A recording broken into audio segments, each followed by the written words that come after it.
My name is Clark Wright. I'm a sophomore at MSU. I retired from the military in 2009, worked as a contractor overseas until 2013. I then moved to Leadville to follow my two big passions, mixed martial arts and snow skiing.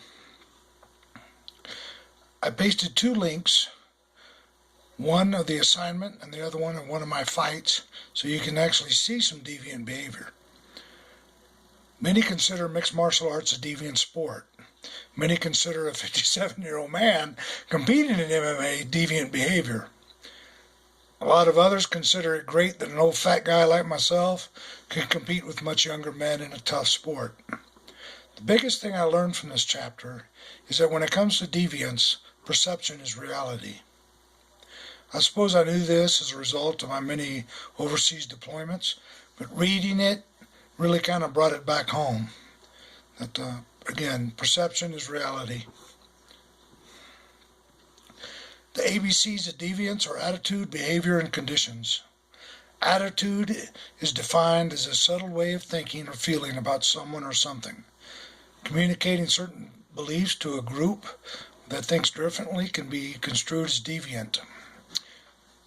In today's PC world, we see many examples of folks upsetting other folks by expressing nothing other than opinions. Racial, political, and religious views sometimes conflict, and can result in everything from honey boo-boo faces to mass murder. Our attitude often leads to action. Our conduct means much more than our words. Talk is cheap is an oft-repeated slogan because it's true. Plus, whether an action is deviant depends upon our culture and our environment. Some examples I have seen run to extremes. Ethnic violence is most often deemed okay by one's own group. Serbs killing Kosovar Muslims was thought necessary by other Serbs. Many Afghan Muslim fundamentalists see no problem with Taliban members throwing acid in young girls' faces for simply going to school. These are very ugly examples, but goes to show just how twisted acceptance of certain acts can be. Conditions can be an environment, a situation, or a circumstance. Since a person's environment shapes her conduct is most likely acceptable while conducted in their environment. Situations often prod us into deviant behavior. An otherwise faithful married man might cheat in a certain situation, despite believing that cheating is wrong.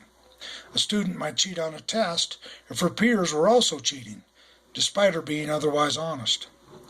Deviance concerning drinking or not drinking depends upon the group one associates with.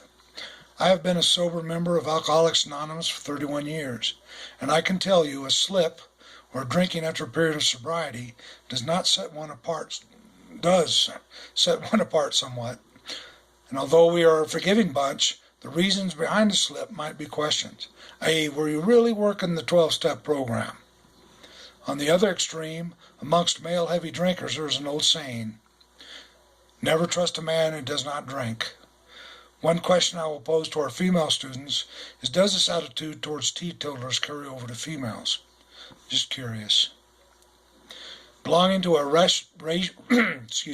racial, national, or ethnic group can and is regarded as deviant in certain contexts. The textbook discusses Muslims and non-Muslims, so I follow its lead.